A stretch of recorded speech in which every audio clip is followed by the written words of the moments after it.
I was skeptical about this one at first. I mean, I've tried a bunch of soundbars over the years, and most of them either sound tinny or just can't fill the room the way a proper surround setup does.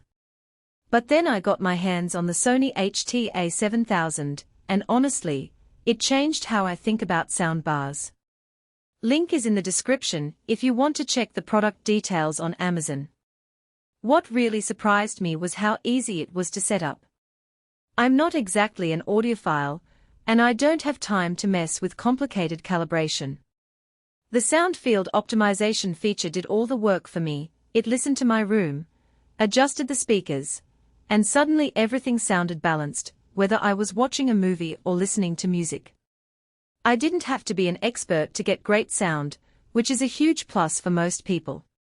The bass is where this thing really shines. I've owned soundbars before that promised deep bass, but ended up sounding boomy and distorted. The HT-A7000 has a built-in subwoofer that actually delivers clean, punchy lows without overpowering the rest of the sound. I watched June the other night, and the deep rumbles of the sandworms felt like they were coming from the room itself, not just the bar.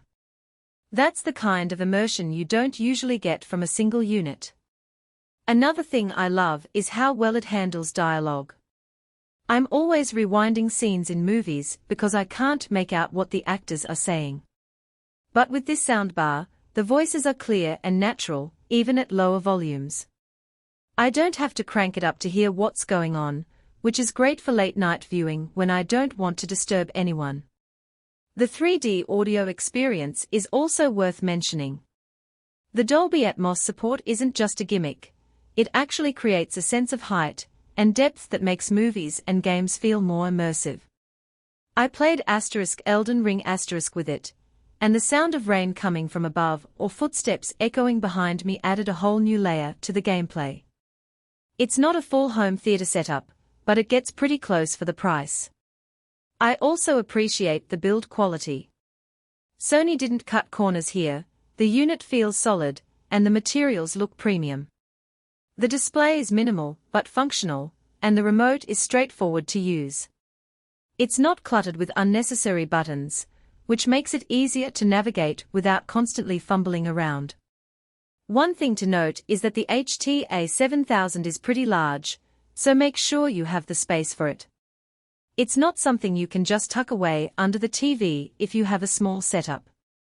Also, while the bass is impressive, if you're a true basshead looking for that concert hall shake, you might still want a separate subwoofer. But for most people, the built-in one is more than enough. The extended warranty is a nice bonus, too. A year of extra protection gives me peace of mind, especially since soundbars aren't cheap. It's one less thing to worry about if something goes wrong down the line. So, if you're on the fence about upgrading your sound setup, the Sony HT-A7000 is definitely worth considering.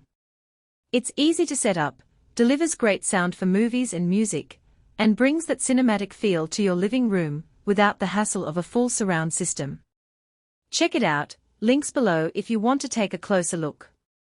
For most buyers, the real question is not whether Sony HT-A7000 7.1.2ch 500W Dolby Atmos Sound Bar W 1-year extended warranty sounds impressive on paper, but whether strengths like sound field optimization calibrates to your environment for easy and in the box actually make daily use feel easier, more dependable, and more worthwhile after the first few days of excitement wear off.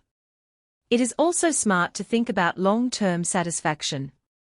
A product like Sony HT-A7000 7.1.2ch 500W Dolby Atmos Sound Bar W 1-year extended warranty usually feels like the better buy when it stays convenient, comfortable, and reliable in normal everyday use instead of only looking good in the listing.